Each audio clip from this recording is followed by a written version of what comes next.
Ibinahagi ng girlfriend ni DJ Lunyo na si Faye Protasio aka Amari sa social media ang magandang balita.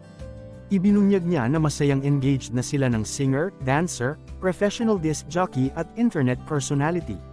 Ang post niya ay naglalaman ng magagandang larawan mula sa romantic proposal ni Remuel Lunyo o mas kilala bilang DJ Lunyo sa isang park sa Australia. Yes to a lifetime I love you mahal. Isinulat niya sa caption. Sa comment section, nagsulat din ng sweet note sa kanyang fiancé si DJ Lunyo.